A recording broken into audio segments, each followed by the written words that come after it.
which means you won't have to do anything at all in the future. So let me present Miss Celina Lee. Please, Miss Celina. Hi, can you hear me? Yeah, I can. That's great. Okay, nice to meet you, although it's virtually. I would just like to give you a big thank you for adopting our Presto. This is something that I am very excited about. And even preparing for today's session, it's a lot of fresh ideas. And I understand that you are teachers and you have your own classes, you have your own students that actually can benefit from this. So keep an open mind when it comes to the presentation today. Let me go through my presentation, and at the end of the session, I will give you some time to ask some questions. Right, so I'll give you some brief introduction of what Digital English Campus or Presto is about, and then you can think about how you can apply that back in the classroom. All right, so let me just begin. All right, I'm sure you can see my screen and I will begin. So good afternoon. It is 2:30, 35, 36 p.m. here. Really hot afternoon. I heard that it's cool there, so that's good. My name is Celina Lee. I was previously a teacher in the Ministry of Education in Singapore. So I actually taught in the local public schools before. And anything that I share with you is based on my experience as an English teacher. So today what we will do is we'll look at what micro-learning is and its benefits, because that's majorly what Presto is about, micro-learning. And then after that, how are we going to use AI in the English classroom? And after that, we'll consolidate our thoughts. Okay, so micro-learning and its benefits. I'm not going to ask you to read this article, don't worry. This is about, this article was actually published in Taiwan. It was the effect of micro-learning on learners' attention and memory retention. So because I am bilingual, like most of you are, some of you are even trilingual, I tend to look at content and resources from different language fields. So not just English, but I'm checking out the ones in Chinese. For you, it could be the ones in Russian. All these are precious articles that we can learn from. So micro-learning on learners' attention and memory retention. So what we know is that the development of science and technology, while good, has accelerated the spread of knowledge. So now our students, when you walk into the classroom, some teachers might feel intimidated because the students are already learning way faster than we can teach. Rather, they are already absorbing a lot of information. Some of them come to the classroom even smarter than you. But that doesn't mean that we have to feel threatened at all. So there's an information overload at high frequency. So you realize that even in our everyday lives, we are fed with a lot of information. Sometimes it's overload, we don't know what to focus on. And therefore, it creates something called shorter attention span among students and among adults as well. But today, our subjects are students, so I think whatever it's got to do with us, we can talk about it the next time. Ineffective storage of large information. So it affects learning. And therefore, there's a need for effective learning units. So Presto is about creating well-designed courses that are short and they can achieve the same effects of traditional teaching. So learners will maintain higher levels of attention, but in short learning process. So the learning process, like even for a session like today, 45 minutes to an hour, that is actually too long. So I have to constantly, as a trainer, constantly look at how I can engage you so that I can maintain high levels of attention. So micro-learning can actually yield greater learning efficacies, and teachers, thankfully for you, you have already subscribed to a tool, a plethora of tools that are actually very helpful, can actually subscribe to such formats to help student learning. Right. So micro-learning in the real world are what we already know. It's TikTok. It's something that our students are very familiar with, even though they are not of the age that they are supposed to use all these platforms. We have Instagram stories, shorts, and we have here Netflix is the trailer. Usually all these snippets are about 30 seconds to about a minute long. It shouldn't be longer than that. That's what Presto does. It gives you the learning very quickly and in a short amount of time. All right, since we're talking about YouTube shorts, right, I thought in order to engage you, I'm going to let you watch one of the shorts that I thought was quite interesting. So this is done by a guy named Daniel Labelle. He is a US-based creator who produces short form content. The reason why I bring this up is not because we are going to be YouTubers, but we will be content creators. So have this open mindset that, hey, I need to engage my audience, and my audience are my students. So looking at how other people are doing it, what are some lessons I can pick up? So he had a successful 2022, and he gained about 9.5 million new subscribers from this short snippet. You might think, come on, this is only like 30 seconds max, right? How is it able to get such traction? Like, how is it that people are interested? So the whole idea is how do we keep things interesting? All right, so I'll let you watch this one.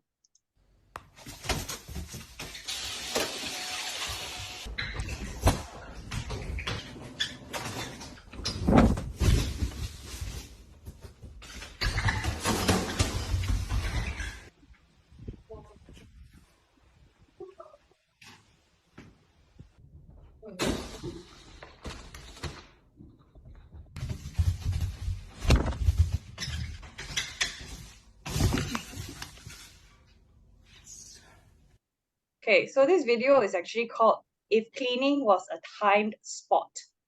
It involves him showing how he would clean his house if it was a time sports competition, and it has helped reach over like 690, I'm pretty sure more million views for this short snippet. At this point in time, I want a little bit of audience engagement. So I'm actually going to stop share and give about 5 minutes for us to go around and think about what about this video, what is the significance of this video to you. So now you are the consumer of the content. What is the significance it brings to you? Right, so I'm going to stop share and I'm going to get maybe Malika, you can get some people to talk about this.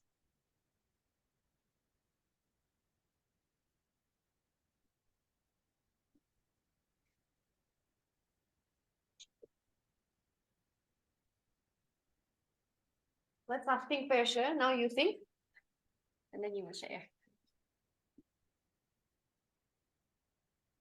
Okay, anyone? You've eaten enough, people. Time to talk.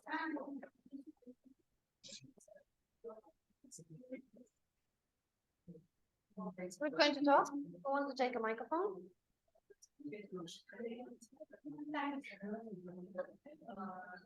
Okay.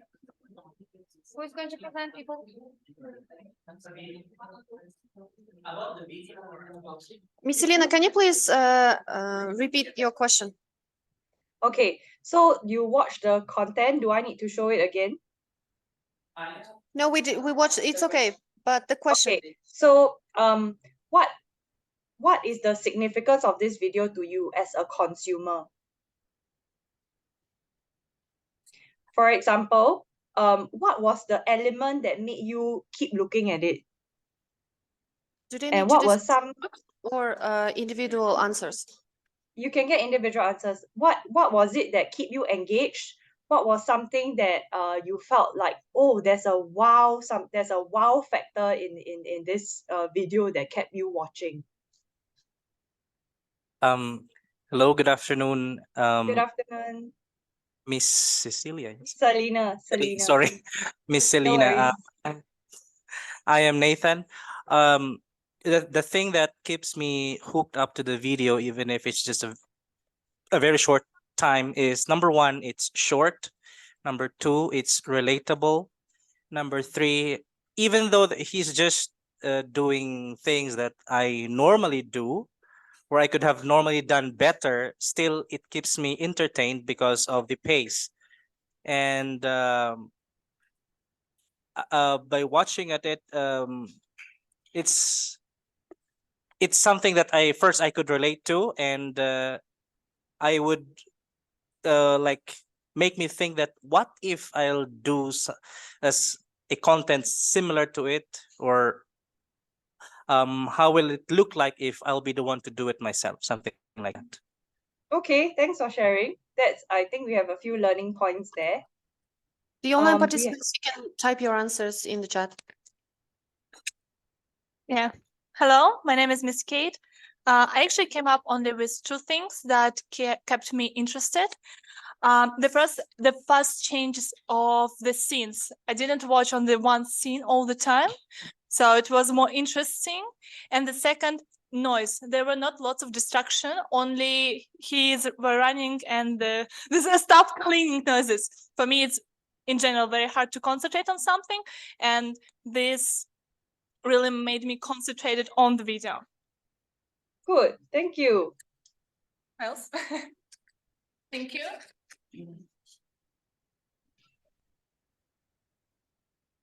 Okay. Anyone else?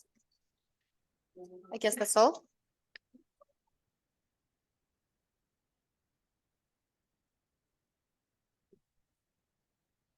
Okay, so I think I saw online participant Francis raising his hand. Francis, do you want to give an answer? Maybe it might take a while to type out everything. Yeah, can you hear me? Yes, we can hear you. All right, I was going to say that I like the fact that the video was quite brief. I like the brevity of the video. Actually, I also admire the fact that someone could sit down and think outside the box. You know, this is something completely strange, something we do every day, but somebody decided to take it to a whole new different level.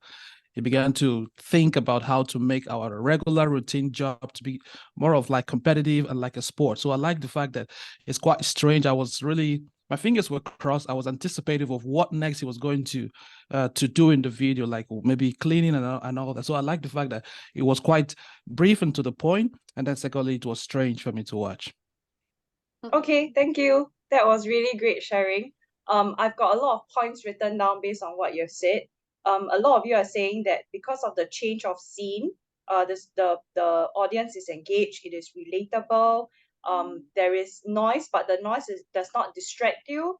For something that's very boring and mundane, you are able to the creator is able to think out of the box.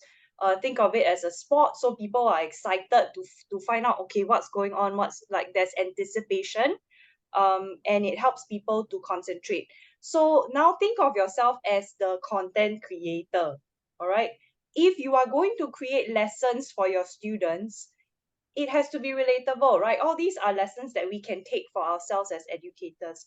We have to think out of a box. I mean, if you're teaching grammar, for example, and it starts to get boring, is there a way we can think out of the box so that the learning experience for them can be different?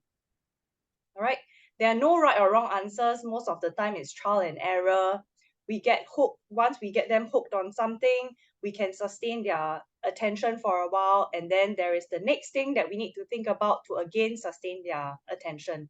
So the idea of sustaining attention is a cycle, and it's something that we have to keep doing. So if you don't manage to get their attention the first round, don't give up. There's always a second round, a third round, a fourth round until you get there. So there are tools in Presto that actually can help you with this, like Francis said, the brevity, the micro learning portion that actually helps them learn better. That's something that I strongly believe in. So thanks for sharing. I'm going to go back to the presentation. Really nice to hear your voices, even though it's a short session. All right, moving on. So we're talking about Presto learning. We're talking about how Presto learning can also support remote hybridity, and we can have micro lessons in minutes. So that's an important thing, because as teachers, We don't want to learn something new that will end up taking up a lot of our time and we don't get the effect that we want. So using AI in English classrooms, there was a McKinsey's study on how artificial intelligence will impact K-12 teachers. So they talk about how teachers spend about 50 hours a week teaching, or rather in their job. That's actually many hours a week. But they actually spend less than half of the time in direct interaction with students. So we are talking about how we can automate certain portions of our entire 50 hours so that we can rededicate those hours into direct interaction with our students. So currently, findings say that currently 20 to 40% of teacher hours are spent on tasks that could be automated using existing technology. So the one that's presented to you is the existing technology. Approximately 13 hours per week could be redirected to yield higher student outcomes and greater teacher satisfaction.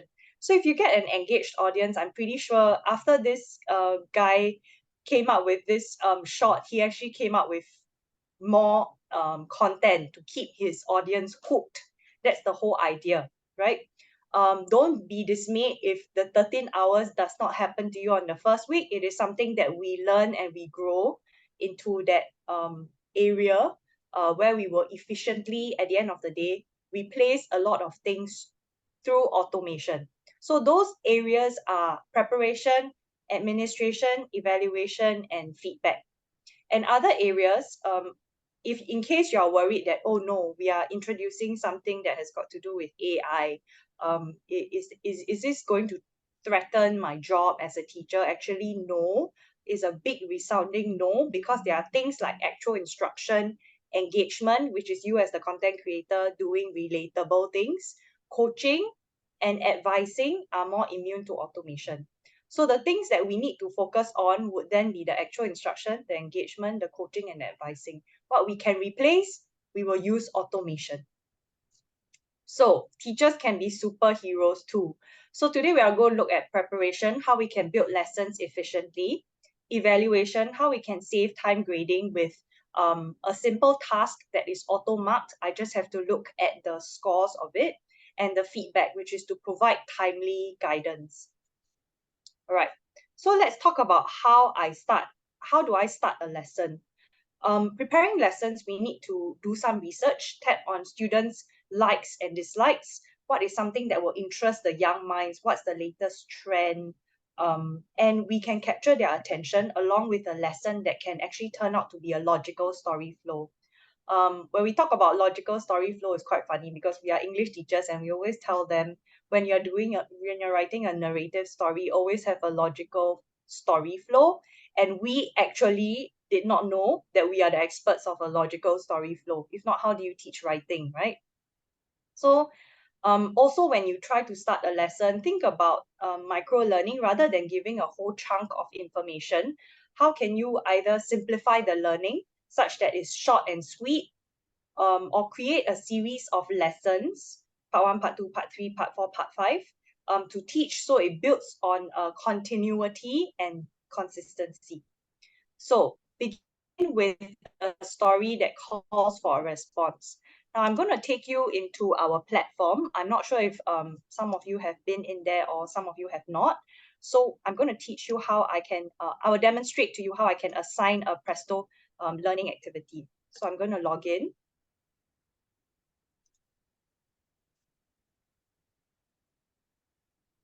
I'll go into Presto.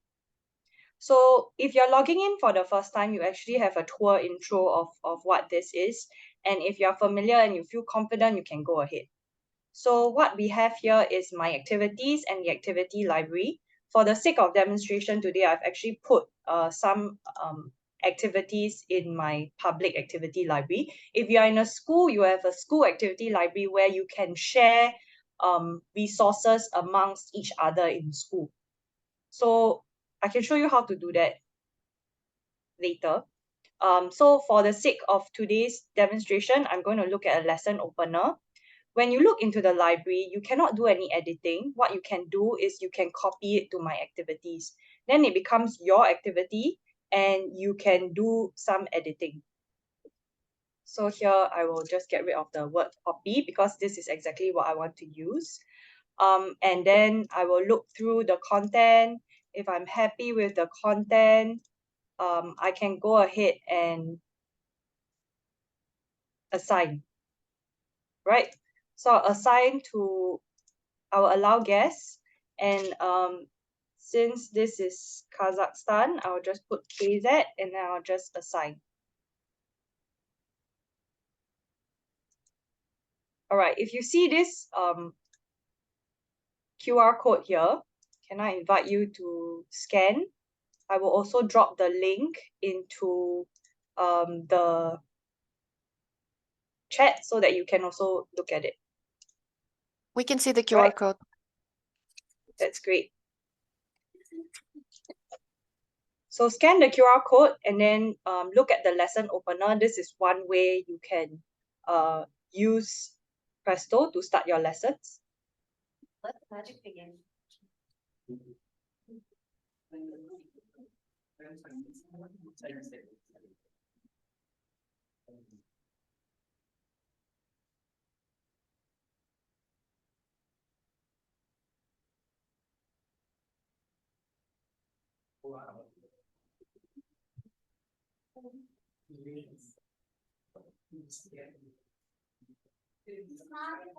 Sorry? Yes, for everyone who is purchasing. Well, you can ask this question from Ms. Celina or Ms. Razak, for anyone who is purchasing Cambridge English, and for, I'm not sure for science I need to ask, but yes, it is for free. You can sign in as a guest or you can put in your login. But for the sake of this demonstration, you can sign in as a guest. Put a name that you can put an initial that no one has to know. It's fine. So you don't have to search for any kind of word wall or whatever. It's already maybe made for you. You like it? Yeah. Yes. So now let me tell you more. It takes only 5 seconds to translate the whole text into Kazakh language. Perfect Kazakh language. Wow. Anyone still scanning this QR code? If not, I'll show you how I can monitor the process. No, everyone is already enjoying it. That's good. Sometimes I wonder if I would enjoy using it in the classroom, but now I'm at a different job that I have to do. So you guys can be my people who help me do the experiment. All right, so if you are looking at this and you're typing furiously, have a little bit of a multitasking going on, because I need to show you that when I assign to classes, I actually can open and either view activity progress or I can mark the assignment. Actually, a lot of you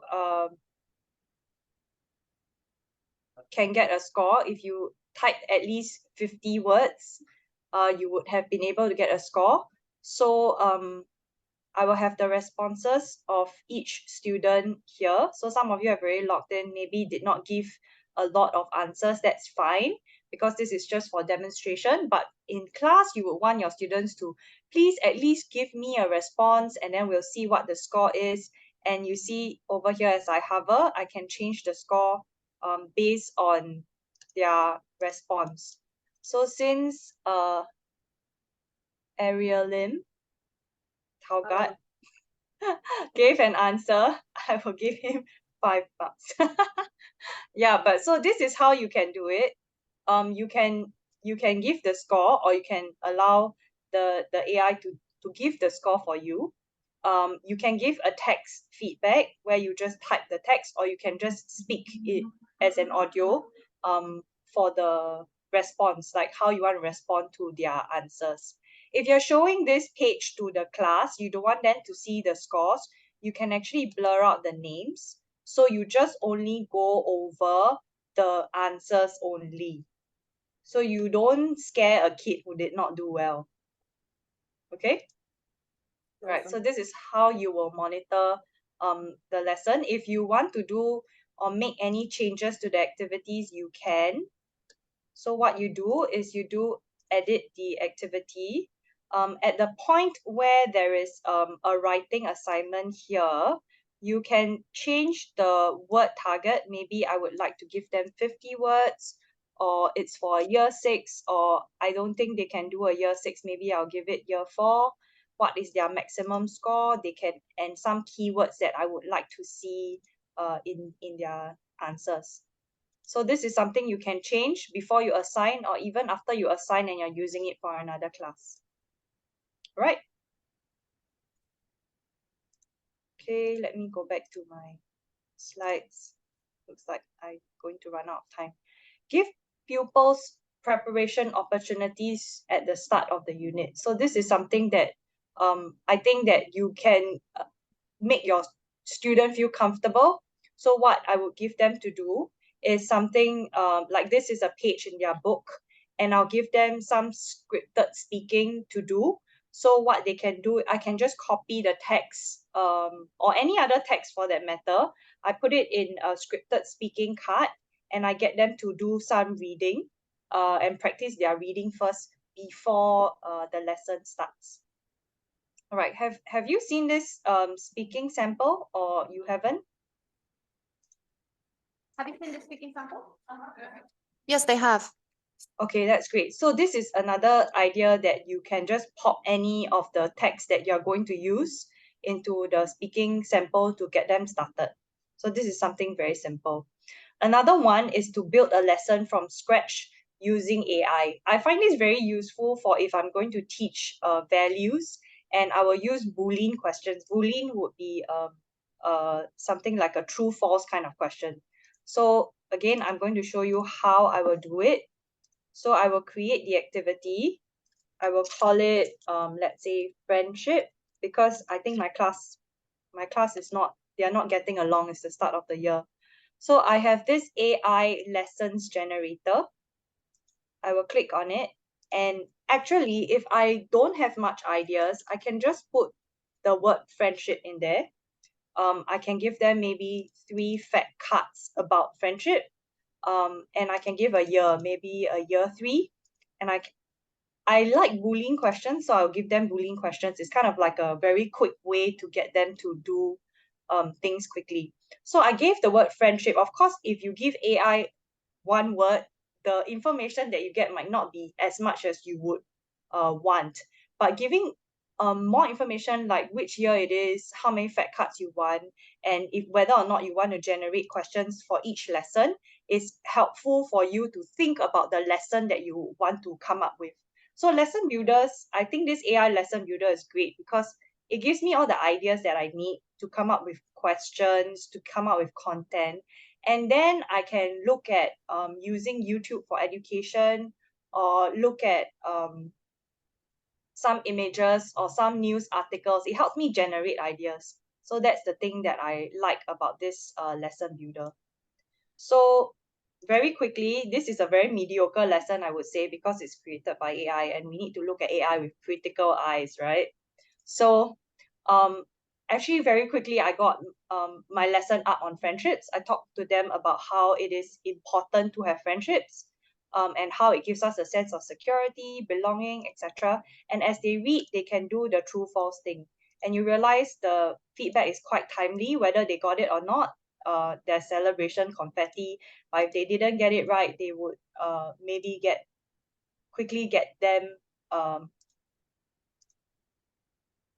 the correction, right? Making and keeping friends, and then something for them to read. If you realize that this is for year 3, so the text will be a little bit shorter. While I'm building this lesson, if I would like to put in some videos, I can always add a video to, maybe after this card, I will add a video.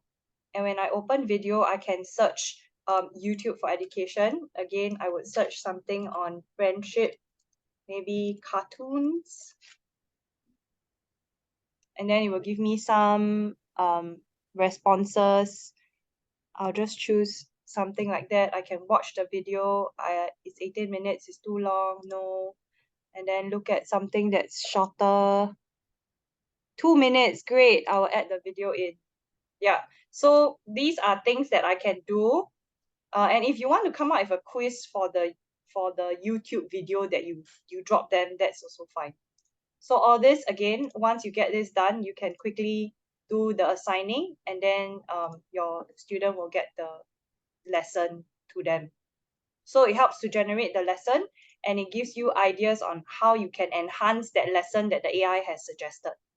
So that's something I would consider for when I'm thinking about starting my lessons. Okay, so we have English elements as well. So we have elements of vocabulary and writing. So we look at how we can generate varying types of digital flashcards. So I thought flashcards was very interesting because now I have this format where I can use it unlimitedly. And there will be some samples that I can show you. So format versus engagement. So here we have, for vocabulary, we have drawing cards, right? So we have drawing cards.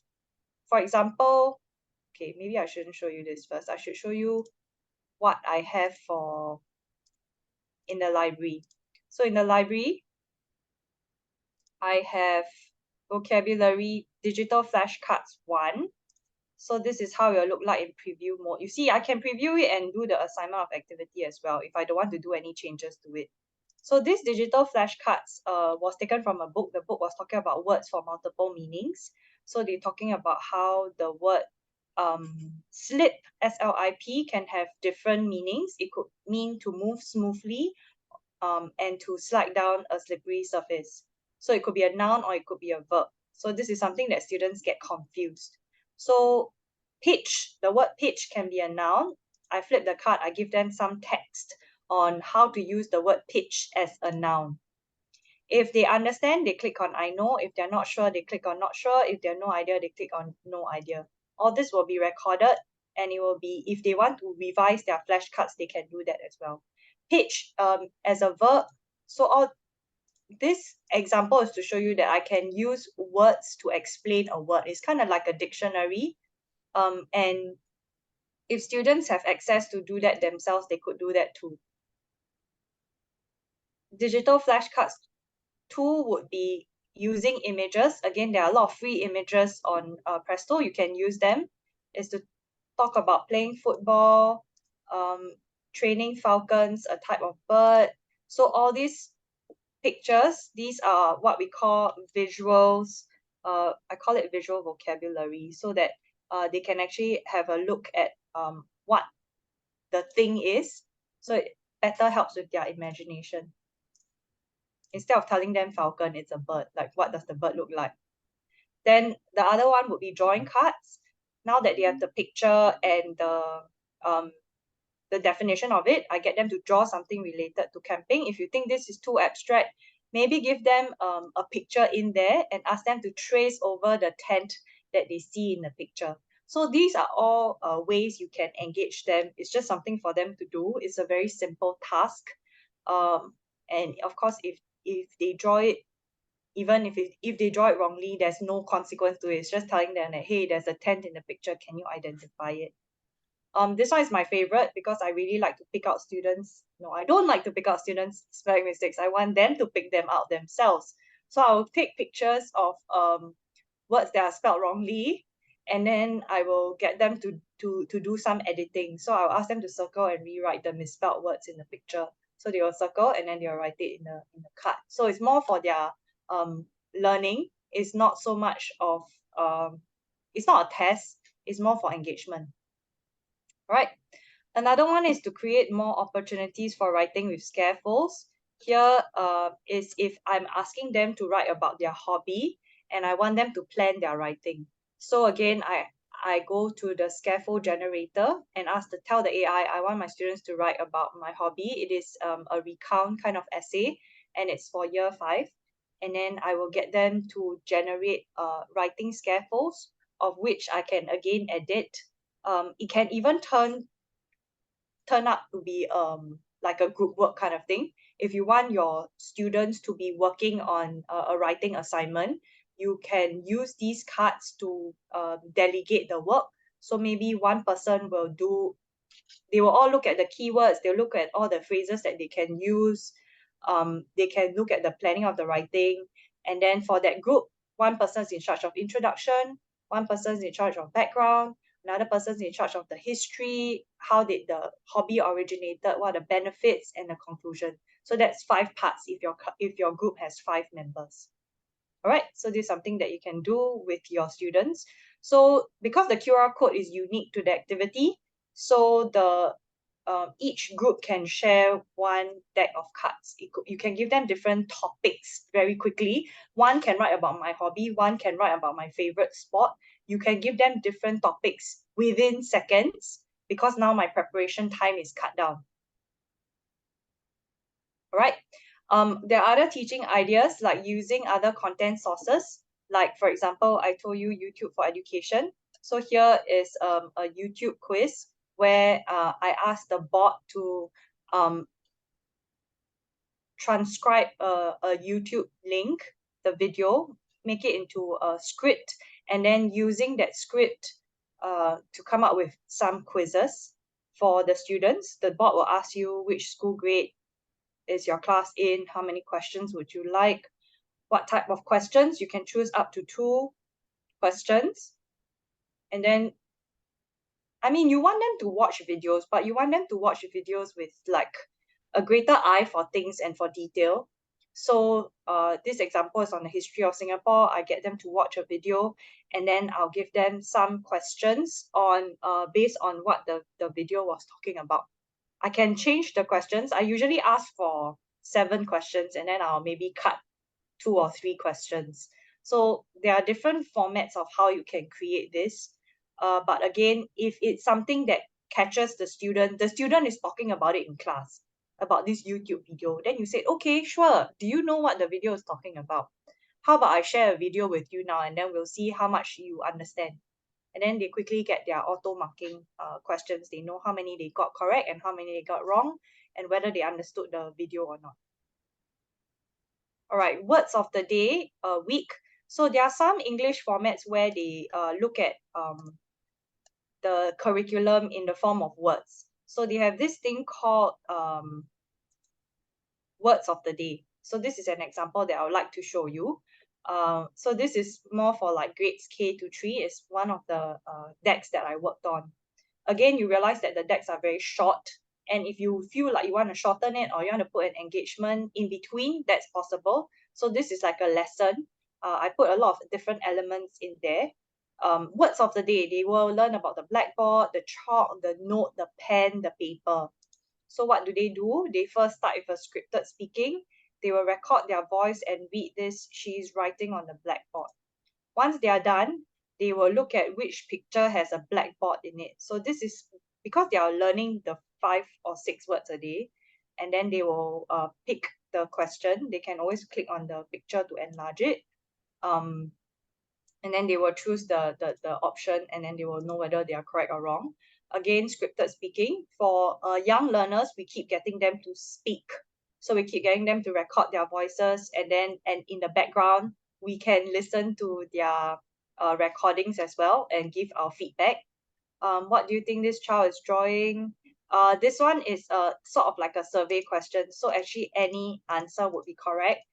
So it's kind of like to give students some form of imagination that, hey, you know, this, what does it look like? Does it look like a bird? Does it look like an elephant? Again, scripted speaking. Give them something imaginative. This note has magic ink on it. Unscramble the words in the next card to find out what the note says.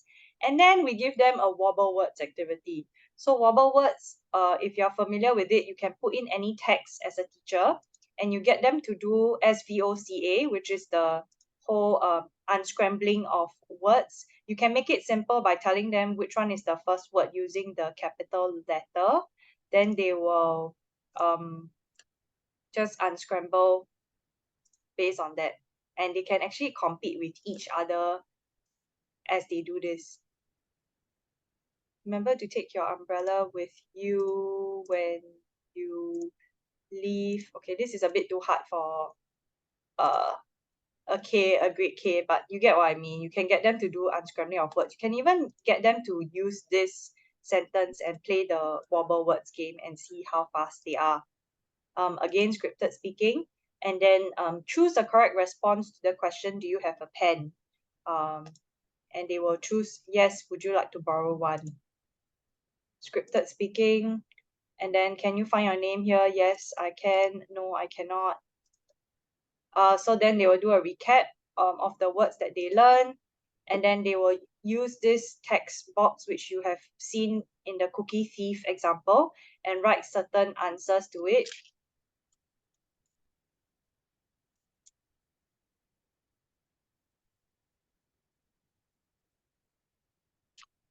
Okay, what you realize is I can get the instant feedback. For those of you who didn't try just now, there's a score 2.75 upon 5, and then there's keywords. They did not use these keywords, so then upon reflection, they can improve their text, or they can change the spelling mistake. It will actually give them the answer, which they can just click. And ways to improve their text.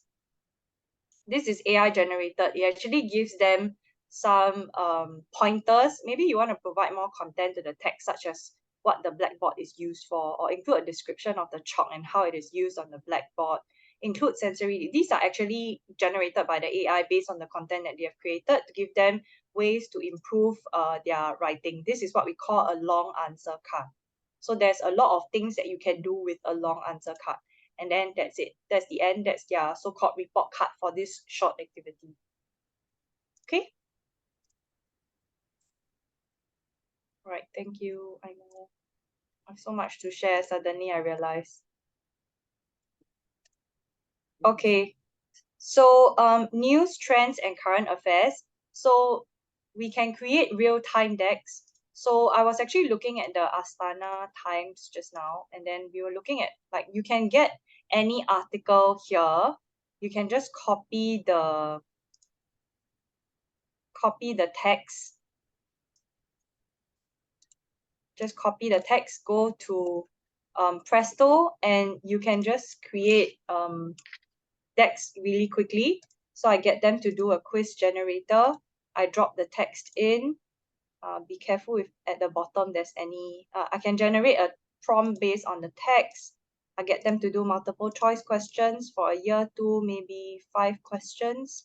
And I can very quickly use the current trends or content that they have to come up with all these resources to get them to read the news, right? Because we want them to read, they won't read, and we need to engage them. So there's only one way we can do it, which is this. So we get them to do it, and you realize that the questions are legitimate. What is the total volume of Hungarian investments in Kazakhstan since 2005? So all these are useful tools that you can use. This AI button here is very useful. Please use it to the best of your abilities, because I think that you will benefit a lot from it. Right, so differentiated content, this part here, I will get the Scribot to give me an essay for grade 3. It could be on any content. And if I find that I have students who can do better, maybe give me the same content but for grade 9. So this is something that you can generate content here. Again, you can copy this content and create questions or lesson ideas or build lessons using the Scribot. The Scribot can help you. Also, the multilingual support. I get them to tell me about who Marshall Cavendish education is, and then I get them to translate it to Russian, and then you realize that the real time that it takes is actually quite quick. So there's the translation there. I know those of you who also teach Russian, maybe you might have some problem with the translation, but the idea of a translator is to get them to quickly gain understanding of the text.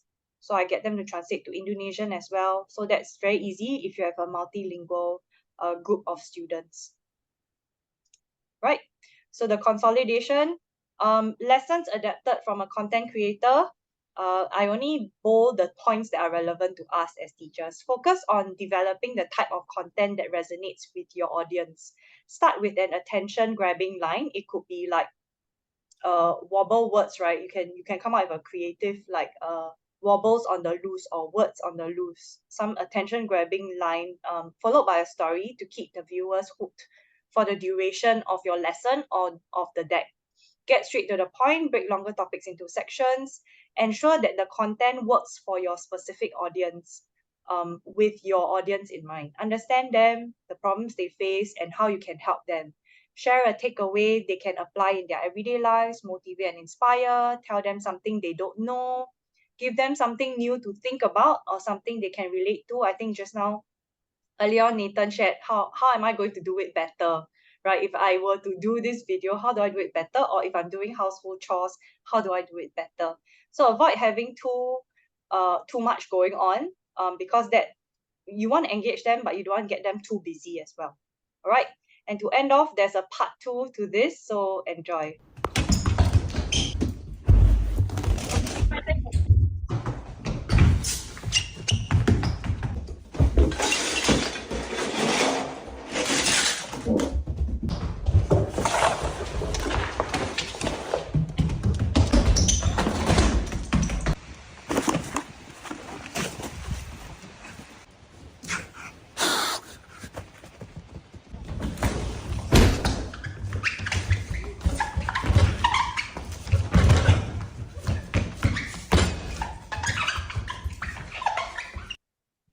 So if you're wondering, this second video is actually the one that was the most watched compared to the first. So you realize that in his effort to come out with a second one, the second one became more famous than the first one, and there was a bit of a comical effect at the end.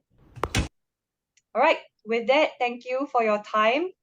And if you have any questions, please keep my email in your inbox, and you can drop me any questions if you have. Questions? Excellent. Thank you, Miss Celina. It was really informative. No problem. Thanks for your attention. Thanks for your time. And I hope you continue to have a fruitful afternoon. Thank you so much. We have 2 more sessions. Thank you. So if you get an opportunity to come down to Singapore, maybe drop by our office and say hi to us. Or if we have any opportunities for training sessions. Thank you.